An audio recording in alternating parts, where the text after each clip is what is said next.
وقل جاء الحق وزهق الباطل إن الباطل كان زهوقا.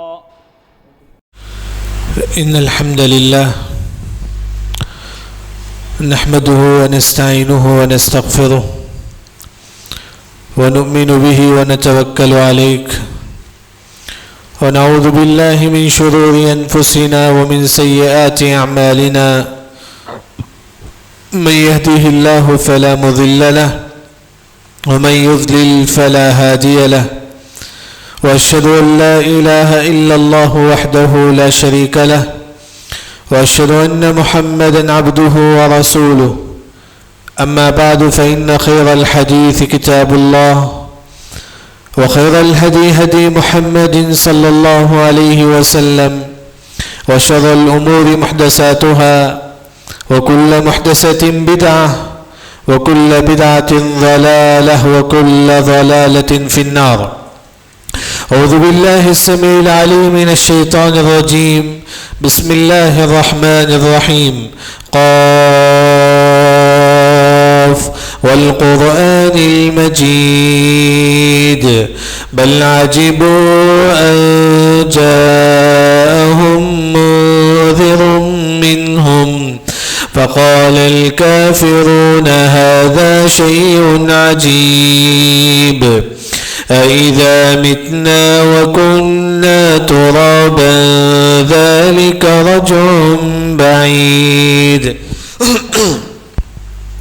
قد علمنا ما تنقص الأرض منهم وعندنا كتاب حفيظ بل كذبوا بالحق لما جاءهم فهم في أمر مريج أفلم ينظروا إلى السماء فوقهم كيف بنيناها وزيناها وما لها من فروج والأرض مددناها وألقينا فيها رواسي وأنبتنا فيها من كل زوج بهيج تبصرة وذكرى لكل عبد منيب. وقال تعالى أيضا والعصر إن الإنسان لفي خسر إلا الذين آمنوا وعملوا الصالحات وتواصوا بالحق وتواصوا بالصبر. سب سے پہلے ہر قسم کی حمد و ثنا کبریائی بزرگی اسی اکیلا رب العالمین کے لیے لائق و زیبا ہے جو تمام انسانیت کا پالنہار ہے، خالق ہے، مالک ہے. اس کے بعد اس آخر النبی محمد مصطفیٰ احمد مصطفیٰ صلی اللہ علیہ وسلم پر لاکھوں کروڑوں درود و سلام ہو جو تمام انسانیت کے لیے ہادی اور مبشر بنا کر بھیجے گئے تھے. حاضرین جمعہ، آج اس خطبہ جمعہ میں جس ٹاپک کے تحت میں آپ کے سامنے کچھ باتیں رکھنے کی کوشش کروں گا وہ یہ ہے کہ ایک مسلمان یعنی کہ امت مسلمہ کے لیے کیا ذمہ داری ہے. یوں سمجھو کہ آپ کی کیا ذمہ داری ہے. آپ مسلمان ہیں، آپ کو کیا کرنا چاہیے. میں مسلمان ہوں، میرے اوپر کیا ذمہ داری ہے. ایک عورت ہے، اس کے اوپر کیا ذمہ داری ہے اس دین میں. یعنی کہ امت مسلمہ پر کیا ذمہ داریاں ہیں، ایک مسلمان پر کیا ذمہ داری ہے. پہلی جو بات ہے، جیسا کہ آپ صلی اللہ علیہ وسلم حذیفہ بن یمان، جیسا کہ معاذ بن جبل رضی اللہ عنہ، حذیفہ بن یمان نے معاذ بن جبل رضی اللہ عنہ کو یمن بھیجتے ہیں. کیا فرماتے ہیں؟ اول ما تدعوهم الی شہادت ان لا الہ الا اللہ. اے معاذ، جب تم یمن کو جاؤ وہاں جا کر لوگوں کو دین کی دعوت دو. یہ پہلی ذمہ داری ہے. اگر میں کہوں کہ آپ کی ذمہ داری کیا ہے، آپ جا کر لوگوں کو دین کی دعوت دیں، یہ آپ کی ذمہ داری. ہر مسلمان کی ذمہ داری آتی ہے، ہر مسلمان کی ذمہ داری کہ ہر مسلمان ہم میں سے لوگوں کو دین کی دعوت دے. جیسا کہ آپ دیکھیں گے طلیب رضی اللہ عنہ صحابی اسلام قبول کرتے ہیں، قبول کرنے کے بعد 3 3 سال تک اپنی ماں کو دین کی دعوت دیتے ہیں. دین کی دعوت انسان دیتے رہے. دین کی دعوت یہ ذمہ داری ہے ہر مسلمان پر, ہر مسلمان مرد اور عورت پر یہ ذمہ داری. بلکہ قرآن میں اللہ تعالیٰ لقمان علیہ السلام کا واقعہ ذکر کرتی ہے, مشہور ہے. اذ قال لقمان لابنه وهو يعظه يا بني لا تشرك بالله. لقمان علیہ السلام کا بیٹے کا نام کیا تھا؟ مشکم. مفسرین نے کہا کہ ان کا بیٹے کافر تھے. لقمان علیہ السلام نصیحت کرنے کی وجہ سے ان کا بیٹا اسلام قبول کر لیا. یعنی کہ دین کی دعوت ہر مسلمان کی ذمہ داری ہے. جیسا کہ ہم بولتی ایک امت مسلمہ پر کیا ذمہ داری ہے, تو پوری امت پر بلکہ ہر انسان پر یہ ذمہ داری ہے کہ آپ دین کی دعوت دو. یہ ذمہ داری ہے آپ کی. ہاں آپ دین کی دعوت دیتے, کوئی اسلام نہیں قبول کر رہا, آپ کیا کریں گے؟ ہے کئی ایسے لوگ آپ دین کی دعوت دیتے, وہ اسلام نہیں قبول کرتا ہے, آپ کیا کریں گے؟ دعا کیجیے. جیسا کہ ابو ہریرہ رضی اللہ عنہ دعا کرتے ہیں, بار بار دعا کرتے کہ اللہ تعالیٰ میری ماں کو جو ہے تو دین کی دعوت دے دے, اسلام کی توفیق دے دے. بار بار دعا کرتے ہیں کہ ابو ہریرہ رضی اللہ عنہ, یہاں تک کہ آپ صلی اللہ علیہ وسلم سے آ کے کہتے ہیں اللہ کے نبی میری جو ماں ہے کافرہ, آپ دعا کیجیے. آپ صلی اللہ علیہ وسلم دعا کرتے ہیں اللہم اہدی ام ابی ہریرہ, اے اللہ ابو ہریرہ رضی اللہ عنہ کی ماں کو اسلام کی توفیق دے دے.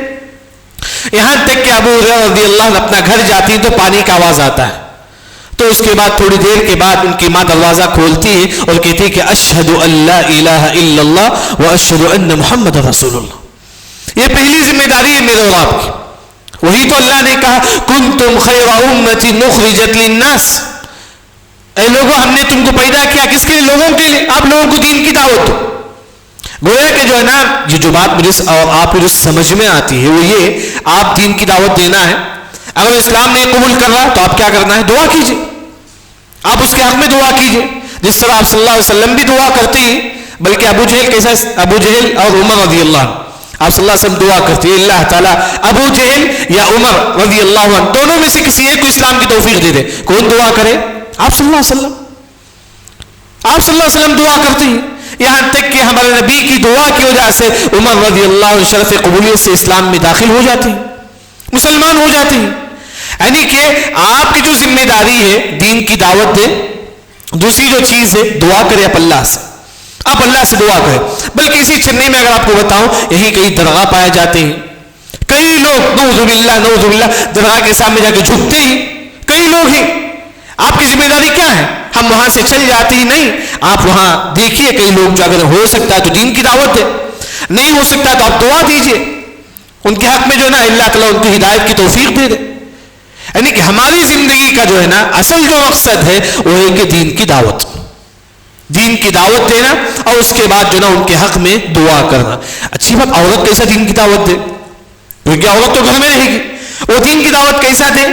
دیکھیے ہمارے گھر میں کیسا ماحول کیسا ہے کہ نان مسلم آتے ہیں گھر میں, عورتیں آتی ہیں کام کرنے کے لیے. ایک عورت ان کے سامنے بتائیے, دیکھیے اسلام یہ ہے اسلام, سورہ اخلاص کا ترجمہ اس کے سامنے پڑھ کر بتائیے. ایک عورت کی بھی ذمہ داری ہے نا, ایک عورت کی بھی ذمہ داری ہے کہ جو نا گھر میں بیٹھ کے کوئی عورت آتی ہے کام والی, آپ ایک عورت جو نا اس کے سامنے بتائیے کہ دین ایسا ہے دین بتائیے. ایک عورت کی بھی ذمہ داری ہے. یعنی کہ ہر مسلمان کی جو سب سے بڑی جو ذمہ داری ہے وہ ہے کہ دین کی دعوت. اچھا کیسا ہم دین کی دعوت دیں؟ اب ایک سوال بھی اٹھتا ہے, ہم دین کی دعوت کیسا دیں؟ جیسا کہ کئی لوگ جمعیت کے طور پر دین کی دعوت دیتے ہیں, ماشاءاللہ وہاں اسٹال لگایا جاتا ہے, وہاں کھڑے ہو کر نان مسلم کو کتابیں تقسیم کی جاتی. آپ بھی اس میں شرکت کیجیے, آپ بھی اس میں ہاتھ بٹائیے. نیکی کے کام میں ہاتھ بٹانا چاہیے, اس میں وقت نکال کر. دنیا کے لیے ہم وقت نکالتے ہیں, پھرنے کے لیے وقت نکالتے ہیں, ٹور جانے کے لیے وقت نکالتی. دین کی خدمت کے لیے ہم نے کب وقت نکالا ہے؟ تھوڑی دیر سوچ کر دیکھیے آپ نے آخر کب وقت نکالا ہے دین کی خدمت کے لیے؟ یہ ہر مسلمان کی ذمہ داری ہے. ماشاءاللہ یہاں کی جمعیت میں ہر جگہ وہاں اسٹال ہوتا ہے, وہاں لوگوں کو کتابیں تقسیم کی جاتی ہے, دین کی باتیں بتائی جاتی ہے. یہ آپ کی بھی ذمہ داری ہے کہ جو نا آپ جو نا وقت نکال کر جائیے, نان مسلم کو کتابیں تقسیم کیجیے اور دین کی دعوت دیجیے. یہ ایک طریقہ ہے آج کے ماحول کے اعتبار سے. دوسرا جو طریقہ ہے فیس بک ہے, احادیث اس میں شیئر کیجیے. کوئی حدیث ہے, آپ کو اچھی حدیث شیئر کیجیے. معلوم نہیں کہ کوئی حدیث آپ نے شیئر کیا, صحیح حدیث, کسی نے اس پر عمل کیا, یہ آپ کے لیے صدقہ جاریہ بن جائے گا, آپ کے لیے صدقہ جاریہ بن جائے گا. کوئی ایک حدیث آپ شیئر کرے, کوئی ایک مسلمان اس پر عمل کرتا رہا, جب تک قبر میں جانے کے بعد بھی انشاءاللہ اس کا ثواب ملے گا. یعنی کہ دین کی دعوت کے جو نا کئی طریقے ہیں. تو کچھ باتیں میں نے آپ کے سامنے ذکر کیا. پہلی جو ذمہ داری ہے میرے اور آپ کی وہ یہ ہے کہ ہم دین کی دعوت دیں. اگر کوئی بدعتی بھی ہے ہم اس کے سامنے دین کی دعوت دیں, اور اگر وہ نہیں قبول کرتا ہے تو آپ اس کے حق میں دعا کیجئے, اے اللہ اس کو ہدایت دیجیے, اے اللہ اس کو ہدایت دے, دعا کیجئے آپ. یہ پہلی ذمہ داری ہے ہر مسلمان. دوسری جو ذمہ داری ہے, معلوم ہے کہ ہندوستان کا ماحول SIR کئی چیزیں ہندوستان میں آتے رہتے ہیں. انسان ڈرتا ہے کہ کیا ہو جائے گا میرے ساتھ. اگر اس طرح اگر ماحول اگر آپ کے دل میں ڈر ہے تو آپ یاد رکھیے یہ حدیث. آپ کو کچھ بھی مت ڈریے, یاد رکھیں. آپ یہ سوچیں گے SIR ہے, اس میں اگر ناکام ہو تو کیا ہو جاؤں گا, میرے ساتھ کیا کیا جائے گا. یہ جو ڈر ہے آج ہمارے دل و دماغ میں, اس ڈر کو نکالنے کے لیے ایک حدیث یاد کر لیجیے. یہ ایک حدیث یاد کر لیجیے. حدیث کیا ہے؟ وَعْلَمْ أَنَّ الْأُمَّةَ لَوْ اجْتَمَعَتْ, یہ پورے لوگ مل کر أَلَا أَن يَنْفَعُوكَ بِشَيْءٍ لَمْ يَنْفَعُوكَ إِلَّا بِشَيْءٍ قَدْ كَتَبَهُ اللَّهُ لَكَ. پوری دنیا والے مل کر اگر آپ کو نفع پہنچانا چاہے تم پہنچا سکتے ہیں, جب اللہ تعالیٰ چاہے تبھی. اللہ تعالیٰ چاہے تبھی آپ کو نفع پہنچائیں گے. اگر پوری دنیا والے مل کر اگر آپ کو نقصان پہنچانا چاہے, اگر اللہ نہیں چاہے تو نہیں پہنچا سکتے. یاد رکھیں, اگر اللہ تعالیٰ یہ چاہتا ہے کہ آپ کو نقصان پہنچائے, آپ کو تکلیف دے, لیکن پوری دنیا والے یہ چاہتے ہیں کہ آپ کو اچھا ہو, نہیں ہو سکتا. اللہ جو چاہے وہی ہو سکتا ہے. میرے ساتھ بھی اللہ جو چاہے وہی ہوگا, آپ کے ساتھ بھی وہی ہوگا. یہ تقدیر پر ایمان ہے. تقدیر پر ایمان یعنی کہ اللہ تعالیٰ جو چاہے گا وہی میرے اور آپ کے ساتھ ہوگا. دنیا والے چاہے نہ چاہے نہیں ہو سکتا کچھ بھی. یہ پہلی بات یاد رکھیں. چاہے SIR آ جائے, کچھ بھی ہو جائے, تو آپ یہ عقیدہ رکھیے کہ جو نا اللہ تعالیٰ چاہے تو ہی مجھے نقصان پہنچ سکتا ہے, نہیں تو نہیں ہو سکتا. اللہ تعالیٰ چاہے تو ہی مجھے نفع پہنچ سکتا ہے, نہیں تو نہیں ہو سکتا. جیسا کہ مشہور حدیث ہے جو اللہ آپ صلی اللہ علیہ وسلم جو ہے نا فرماتے ہیں. یہ پہلی ہندوستان کے جو ماحول ہے, کتنا بھی بگڑتا ہوا حال کیوں نہ ہو, انسان ایک مسلمان اپنے آپ کو نیک بنائیے. آپ اپنے آپ کو نیک بنائیے, اللہ تعالیٰ آپ کی حفاظت کرے. آپ نیک بنو. ہندوستان کا ماحول کتنا ہی بگڑا ہوا کیوں نہ ہو, اگر آپ نیک بنیں گے نا تو اللہ آپ کی حفاظت کرے گا, چاہے ماحول کیسا بھی کیوں نہ ہو. ابراہیم علیہ السلام کو آگ میں پھینکا گیا. 8 دن تک ابراہیم علیہ السلام آگ میں تھے. مفسرین نے کہا کہ فرشتوں نے پر بچھا دیا تھا. ابراہیم علیہ السلام پر بچھا دیے تھے فرشتے, کچھ بھی نہیں ہوا ابراہیم علیہ السلام پر. کیوں؟ کیونکہ اللہ پر بھروسہ تھا. اللہ پر بھروسہ تھا. تو اس کے بعد نمرود آ کے دیکھتا ہے کہ ابراہیم علیہ السلام تو اب جل چکے ہوں گے, آ کے دیکھتا ہے, لیکن ابراہیم علیہ السلام صحیح سالم ہوتے ہیں. یعنی کہ دوسری جو بات ہے, کتنی بڑی مشکل کیوں نہ ہو, آپ یہ بات یاد رکھو کہ جو نا اللہ تعالیٰ چاہے تو ہی ہم کو تکلیف ہو سکتا, نہیں تو نہیں ہو سکتا. اللہ تعالیٰ چاہے تو ہی. جیسا کہ فرعون کے بارے میں مشہور واقعہ, فرعون جب موسیٰ علیہ السلام سمندر پار کرتے ہیں تو موسیٰ علیہ السلام یہ سوچتے ہیں وَتْرُكِ الْبَحْرَ رَهْوًا, یعنی کہ موسیٰ علیہ السلام یہ سوچتے ہیں میں دوبارہ, یعنی کہ موسیٰ علیہ السلام سمندر پار ہو گئے. اب موسیٰ علیہ السلام کیا سوچے, میں دوبارہ لاٹھی ماروں. کیوں؟ اگر لاٹھی ماروں گا دوبارہ تو سمندر میں دوبارہ پانی آ جائے گا. اللہ نے کہا کہ وَتْرُكِ الْبَحْرَ رَهْوًا, اے موسیٰ تم سمندر کو ایسا ہی چھوڑ دو, سوکھا ہی چھوڑ دو. تو موسیٰ علیہ السلام سوکھا ہی چھوڑ دیتی. جب فرعون کے لشکر جو ہے سمندر کے اندر راستے میں جب آتا ہے تو اللہ تعالیٰ وہیں ڈبا کے اس کو ہلاک کر دیتا ہے. یعنی کہ ہندوستان کا ماحول کتنا بھی خراب کیوں نہ ہو, ہر مسلمان یہ یاد رکھے کہ اللہ تعالیٰ چاہے تو ہی آپ کو نفع پہنچ سکتا ہے, اللہ تعالیٰ چاہے تو ہی آپ کو نقصان پہنچ سکتا ہے. یہ دوسری جو بات ہے, ہر مسلمان کی ذمہ داری یہ ہے کہ وہ یہ سوچے کہ اللہ تعالیٰ چاہے تو مجھے نقصان پہنچے گا, نہیں تو نہیں پہنچے گا. تیسری جو چیز ہے, تو خاص طور پر آج امت مسلمہ کی جو ذمہ داری ہے وہ ہے کہ صحیح علماء کے بیانات سنیں. آپ صحیح عالم کے بیان سنیں. آج دن بدن لوگ گمراہ ہوتے جاتے ہیں, بلکہ حدیث میں یصبح الرجل مؤمنا ویمسی کافرا, صبح میں ایک مسلمان رہتا ہے, شام میں وہی مسلمان. حدیث میں آ کر قیامت کے قریب لوگ مرتد ہوئیں گے, کئی بہت زیادہ مرتد ہوں گے قیامت کے قریب. کیوں؟ غلط عالم کے بیان سننے کی وجہ سے. غلط عالم کے بیان. دیکھیے ایک مسلمان اپنے, دیکھیے اگر آپ یہ چاہتے ہیں کہ آپ کے دین کی حفاظت ہو تو صحیح عالم کا بیان آپ سنیں. صحیح عالم کے بیان دیکھیے, آپ دیکھیں گے عبداللہ بن عباس رضی اللہ عنہ ایک مرتبہ حدیث بیان کر رہے تھے. جیسا کہ اب ہمارے پاس ماحول کیسا ہے, کوئی حدیث بیان کرتا ہے تو ہم غور سے سنتے ہیں کیا بیان کر رہا ہو, دیکھتے ہیں ہم لوگ. یہ ہمارے پاس ماحول صحیح بات ہے. عبداللہ بن عباس رضی اللہ عنہ ایک مرتبہ بیٹھے رہتے ہیں, ایک شخص آتا ہے جن کا نام بشیر العدوی, وہ حدیث بیان کرتے ہیں. بشیر العدوی حدیث بیان کرتی، عبداللہ بن عباس رضی اللہ عنہ سے حدیث نہیں سنتی ان سے حدیث. بشیر العدوی اور تھوڑا قریب ہو کر پھر حدیث بیان کرتی، لیکن عبداللہ بن عباس رضی اللہ عنہ سے حدیث نہیں سنتی. پوچھنے لگتے ہیں کہ عبداللہ بن عباس رضی اللہ عنہ، میں آپ کے سامنے حدیث بیان کرتا ہوں لیکن آپ میری بات نہیں سنتے. تو عبداللہ بن عباس رضی اللہ عنہ نے کہا کہ فلما رکب الناس الصعب والذلول ترکنا الحدیث بھی. جب لوگوں نے من گھڑت باتیں ایجاد کر لی، میں سب لوگوں سے دین کی باتیں نہیں سنتا ہوں. یاد رکھ، یہ پیغام ہے، یاد رکھیں. آج کی جمعے خطبے کا جو پیغام ہے وہ ہے کہ ہر ایک کے عالم کا بیان آپ مت سنیے، یاد رکھیں، ورنہ گمراہ ہو جائیں، گمراہ ہو سکتی ہے. یاد رکھ، بلکہ کئی لوگ گمراہ ہوئے ہی بھی. یاد رکھ، کئی لوگ گمراہ ہوئے. آج امت مسلمہ کی میجارٹی جو ہے نا ایک گمراہی کا طبقہ ہے. کیوں؟ غلط عالم کا بیان سنتے ہیں، غلط عالم کا بیان جو صحیح عالم نہیں. ایک مثال آپ کے سامنے ذکر کرتا ہوں. تاریخ میں اگر آپ دیکھیں گے علی رضی اللہ عنہ کو قتل کرنے والا کون ہے؟ عبد الرحمن بن ملجم. اس نے علی رضی اللہ عنہ کو قتل کیا. یہ عبد الرحمن بن ملجم صحابی، دیکھیں بعض علماء نے کہا کہ صحابی ہے کہ نہیں، کہ اختلاف کرتے، لیکن حافظ قرآن تھے. عبد الرحمن بن ملجم حافظ قرآن. مصر گئے، لوگوں کو دین سکھانے کے لیے مصر جاتے ہیں. جانے کے بعد ایک شخص ان کو ملتے ہیں جو غلط عالم تھا. ان کے پاس بیٹھ کر عبد الرحمن بن ملجم دین کا علم حاصل کرتے ہیں. حافظ قرآن گئے مصر، ایک شخص کے پاس بیٹھ کر دین کا علم حاصل کرتے ہیں. تو یہاں تک کہ دن بدن 2 مہینہ 3 مہینہ 4 مہینہ اس کے بعد عبد الرحمن بن ملجم نے کہا میں جا کر علی رضی اللہ عنہ کو قتل کروں گا. گیا عبد الرحمن بن ملجم، جا کر اس نے علی رضی اللہ عنہ کو قتل کیا. کیوں؟ غلط عالم کے پاس بیٹھنے کی وجہ سے. آج امت کی ایک بڑا جو طبقہ ہے وہ گمراہ ہو رہا ہے. کیوں؟ غلط عالم کے بیانات سننا. ویوز زیادہ ہیں، چلو بھائی ہم سنیں گے. ہاں یہ عالم کے ویوز زیادہ ہیں، چلو ہم اس کے بیان سنیں گے. نعوذ باللہ، ویوز تو کئی چیزوں کے ویوز زیادہ ہیں، ہم سب کا دیکھ بیٹھیں گے نہیں. صحیح عالم کے بیان سنیے. یاد رکھیں. آپ بولیں گے مولوی صاحب ہم نے کیا معلوم صحیح عالم کون ہے غلط عالم کون ہے، ہم کو کیا معلوم. آپ پوچھیے عالم کے پاس، آپ کے مسجد کے امام سے آپ پوچھیے، ہر جگہ امام ہوتے ہیں ان سے آپ پوچھیے. وہ سب صحیح عالم کا نام آپ بتائیے، ان کا بیان آپ سنیے. بس غلط عالم کے بیان سنیں گے تو غلط عقیدے ہمارے دل و دماغ میں آئے گا. تو اسی وجہ سے اہل علم نے کہا لا تجالسوا اہل الاہواء.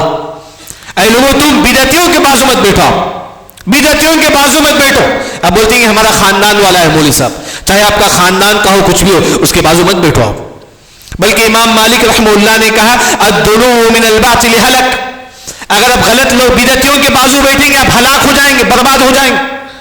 غلط عالم کے پاس آپ بیٹھیں گے تو برباد ہو جائیں گے. یعنی کہ امت مسلمہ کی سب سے بڑا جو طبقہ ہے غلط عالم کے پاس بیٹھنے کی وجہ سے، غلط علماء کے بیانات سننے کی وجہ سے گمراہ ہی.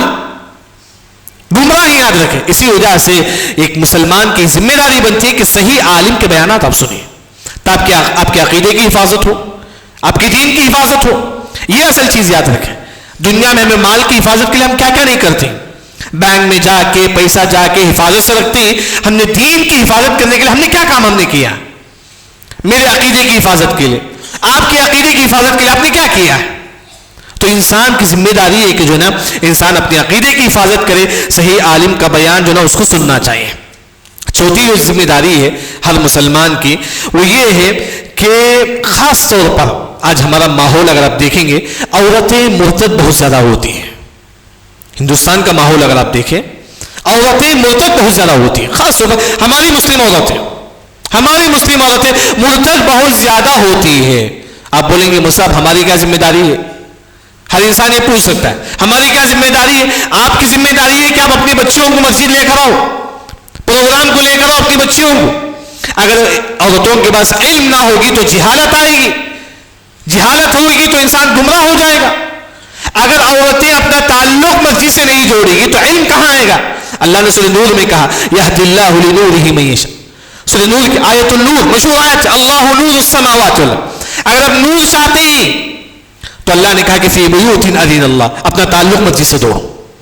آیت النور کے فوری بعد اللہ نے مسجد کا ذکر کیا. کیوں؟ اگر آپ ہدایت چاہتے ہو تو مسجد سے اپنا تعلق جوڑو. عورتیں ہم کیا کرتے ہیں آج کا ماحول اگر آپ دیکھیں گے ہم اپنی بچیوں کو ایسے گھروں میں دیتے ہیں جس گھروں میں مسجد جانے کی اجازت نہیں ہوتی. مشہور ہے آج کے ماحول، مشہور ہے.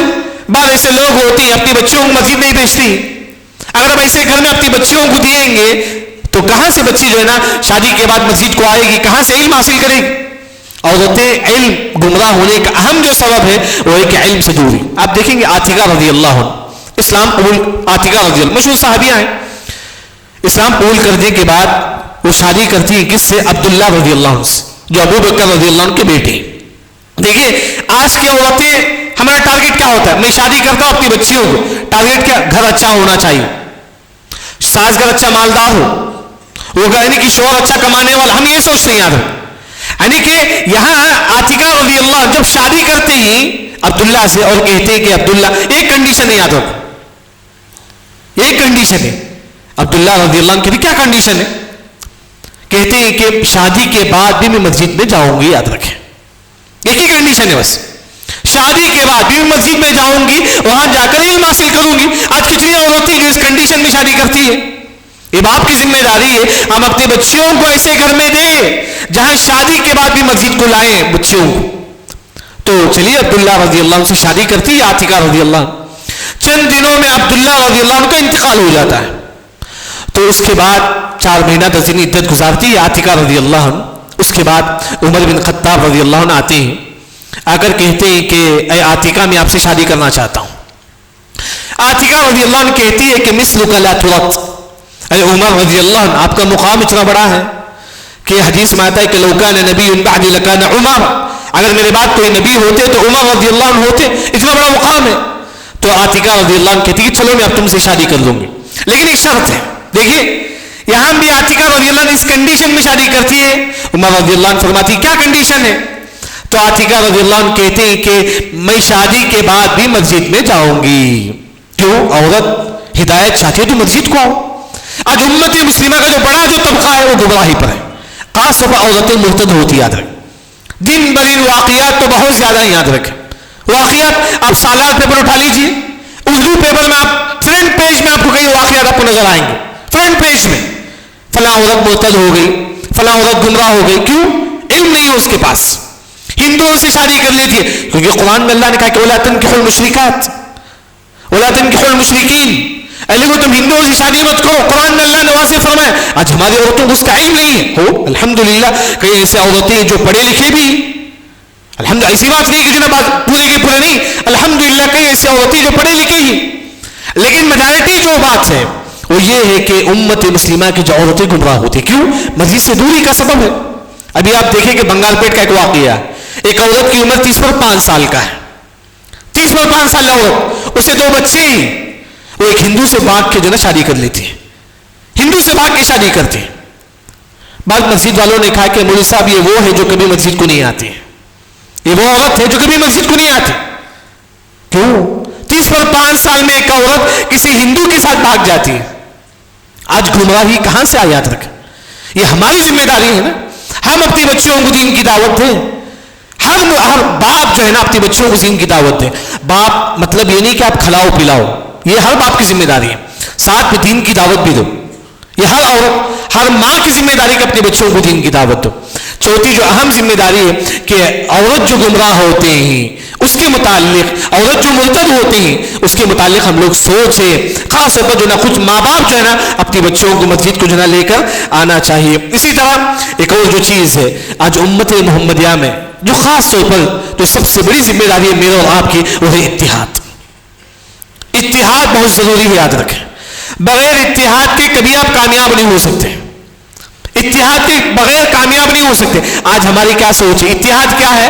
جیسا کہ NRC میں کیا ہوا, پورے لوگ ایک اسٹیج پہ بیٹھ گئے, پوری جماعت والے, گمراہ جماعت سب جماعت والے ایک اسٹیج پہ بیٹھ گئے, ہم سمجھے کہ ہم متحد ہو گئے. نہیں, اللہ نے کہا کہ وَقُلُوبُهُمْ شَتَّى, یہ دیکھنے میں کیا, تَحْسَبُهُمْ جَمِيعًا وَقُلُوبُهُمْ شَتَّى, دیکھنے میں ایسا لگتا ہے کہ پورے لوگ ملے ہوئے ہیں لیکن ان کے دل الگ الگ ہیں. اللہ نے کہا اتحاد کا مطلب یہ نہیں کہ پورے لوگ مل کر جو نا اسٹیج میں بیٹھ جائے ہر جماعت والے, یہ اتحاد نہیں. اتحاد کا مطلب قرآن حدیث میں جم جانا, یاد رکھیں یہ اتحاد ہے. یاد رکھیں اتحاد اگر ہے تو امت مسلمہ ہمیشہ بلند و بالا ہوگی, یاد رکھیں ہمیشہ بلند و بالا ہوگی. اتحاد بہت ضروری ہے. بلکہ آپ دیکھیں گے امام صاحبی رحمہ اللہ نے ایک مثال دیتے, اتحاد اگر آپ نہیں ہے, میں آپ کے دیکھیے آپ کے گھر کی بات کرتا ہوں, اگر آپ کے گھر میں اتحاد نہیں ہے تو کبھی سکون نہیں رہے گا. آپ کے گھر میں بیوی بچوں میں اتحاد نہیں ہے تو کبھی سکون نہیں رہے گا. خاندان میں اگر اتحاد نہیں ہے تو کبھی سکون نہیں رہے گا. امام صاحبی نے ایک مثال دیتی ہے. میں اگر آپ کو ایک لکڑی دوں, آپ بڑی آسانی سے آپ توڑ سکتے ہیں, آسانی سے وہ لکڑی آپ توڑ سکتے ہیں, لیکن وہی 10 لکڑی اگر آپ کو دوں تو آپ نہیں توڑ سکتے, نہیں توڑ سکتے آپ. یعنی کہ اگر آپ سگنل رہیں گے, اتحاد نہیں رہے گا, تو آپ کوئی بھی آپ کو گمراہ کر سکتا ہے, کوئی بھی آپ کو کہیں بھی لے سکتا ہے. لیکن اگر آپ اتحاد سے رہیں گے, کوئی آپ کو گمراہ نہیں کرے گا, کوئی آپ کو گمراہ نہیں کرے گا. اتحاد بہت ضروری ہے. آج خاندانوں میں اتحاد نہیں ہے, خاندانوں میں نہیں ہے اتحاد. اتحاد سب سے پہلے ایک امت مسلمہ کی بہت بڑی ذمہ داری ہے کہ ہم لوگ متحد ہو جائیں, لیکن حق پر, باطل پر نہیں. باطل پر تو متحد بہت زیادہ ہیں, حق پر اتحاد پہ جم جانا چاہیے, حق پہ کمپرومائز نہیں. یہ ہے اتحاد. یعنی کہ اتحاد اگر آپ چاہتے ہیں تو 2 باتیں یاد رکھیں بس. میں نہیں کہتا کیونکہ اتحاد کے متعلق کئی باتیں ہیں. اگر آپ اتحاد چاہتے ہیں, آپ مل جل کر رہنا چاہتے ہیں, آپ 2 باتیں یاد رکھیں. پہلی جو بات ہے, کبھی تکبر نہ کیجیے. اگر تکبر کریں گے لوگ آپ سے بھاگ جائیں گے. بلکہ آپ دیکھیے, اگر آپ تکبر کریں گے, آپ کا بھائی آپ سے دور ہو جائے گا, آپ کے خاندان والے آپ سے دور ہو جائیں گے. تکبر اگر آپ کریں گے تو معلوم ہے کہ آسمان میں سب سے پہلے جو اختلاف پیدا ہوا تکبر کی وجہ سے ہوا.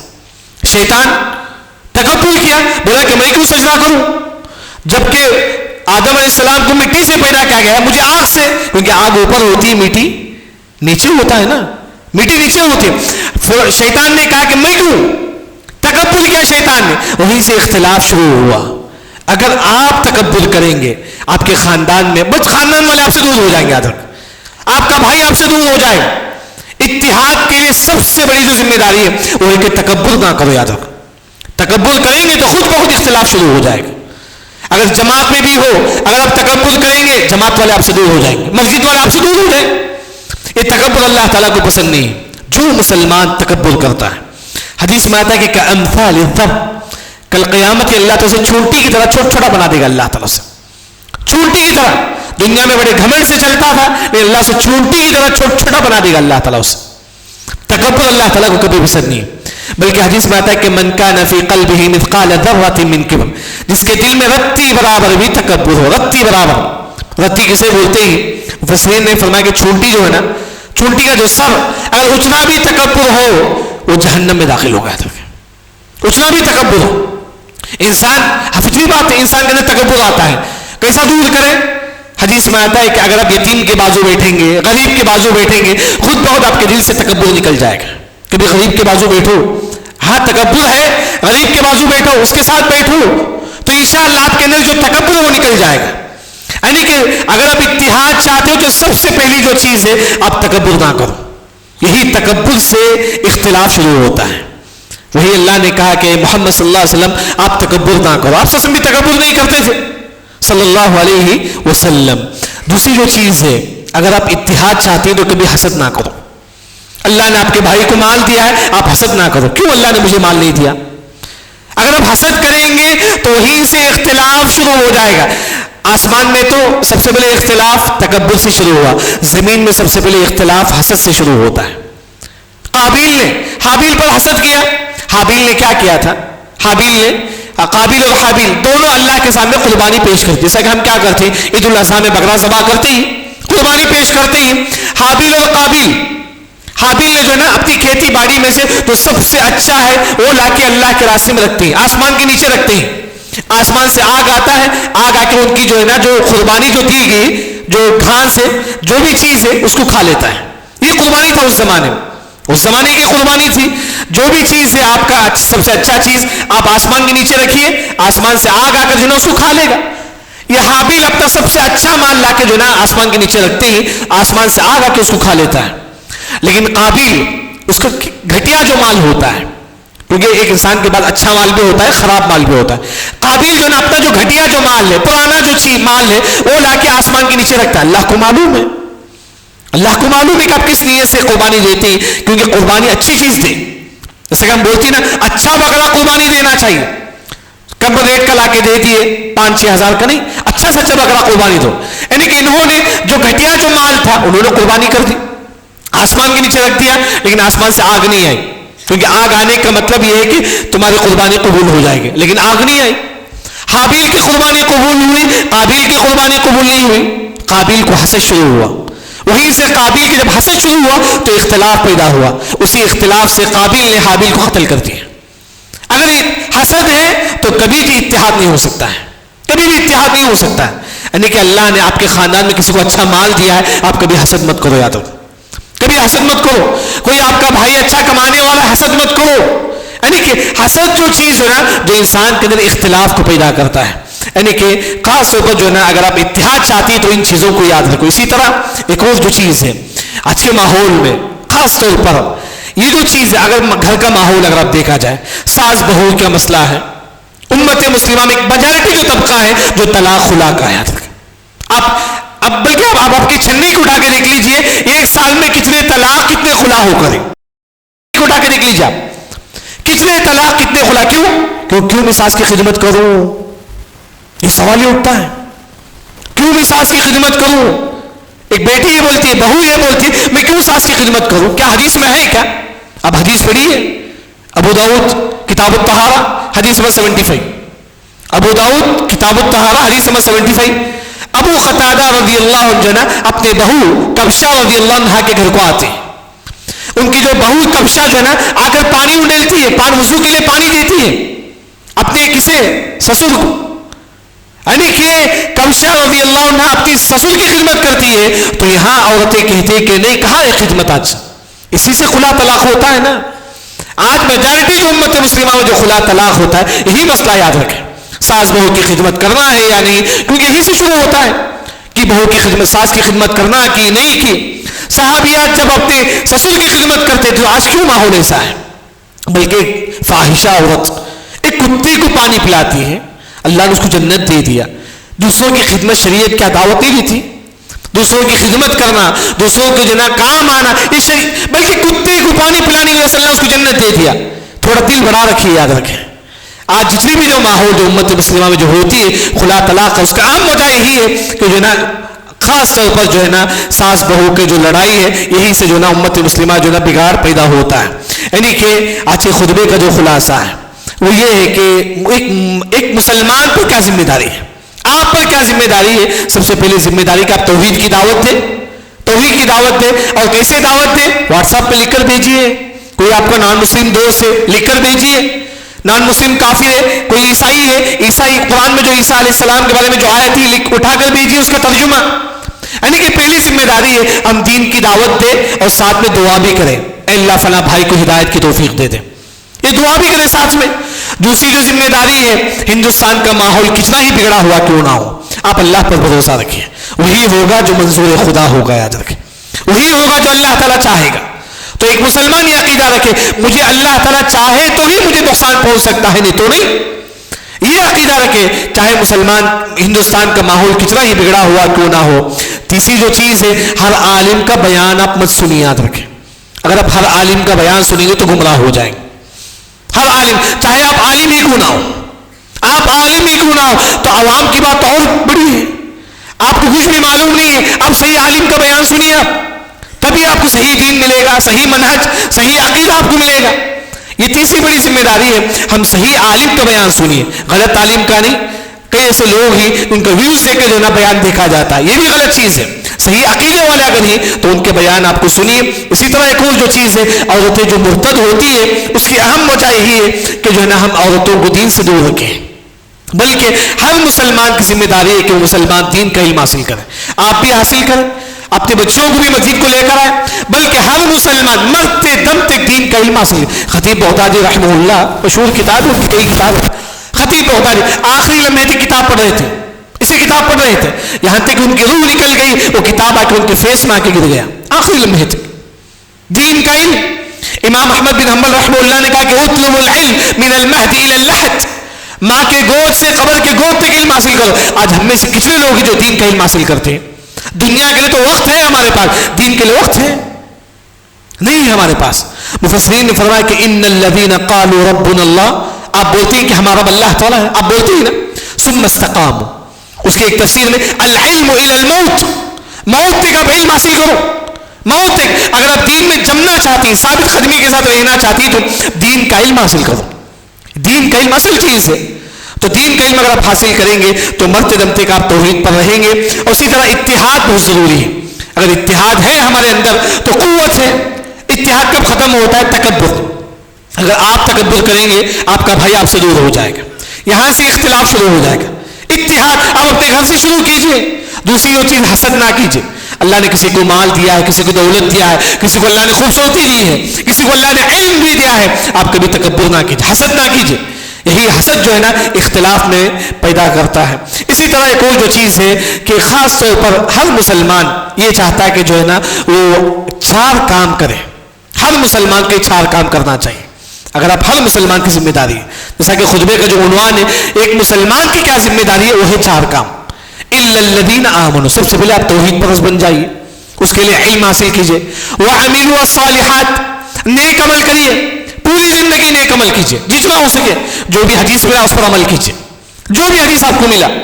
امام احمد بن حنبل رحمہ اللہ انہوں نے 40,000 حدیثیں انہوں نے کتاب لی, مسند احمد میں اپنی کتاب میں 40,000 حدیثیں انہوں نے لکھی ہے. انہوں نے کہا کہ میں نے پوری حدیث پر میں نے عمل کیا. جو بھی حدیث پر آپ آتی ہے صحیح حدیث ہے اس پر عمل کیجئے, یہ دوسری ذمہ داری ہے آپ کی. وتواصوا بالحق, پھر لوگوں کو دین کی دعوت دیجیے, یہ تیسری ذمہ داری ہے آپ کی. وتواصوا بالصبر, اس کے بعد اگر لوگ آپ کو تکلیف دیتی تو آپ صبر کیجیے. یہ ہر مسلمان کی یہ 4 ذمہ داری ہے. سب سے پہلے توحید, دوسرا نیک عمل, تیسرا دین کی دعوت, چوتھا اگر آپ اس کے بعد لوگ آپ کو تکلیف دیتی تو آپ صبر کیجیے. اللہ رب العزت سے دعا ہے اللہ تعالیٰ ہم تمام کو مرتے دم تک جو ہماری ذمہ داری ہے وہ صحیح معنوں میں ادا کرنے کی توفیق عطا فرما. بارک اللہ لنا ولکم فی القرآن المجید ورفعنی وإیاکم بما فیہ من الآیات والذکر الحکیم. اقول قولی ھذا واستغفر اللہ لي ولکم ولسائر المسلمین اجمعین.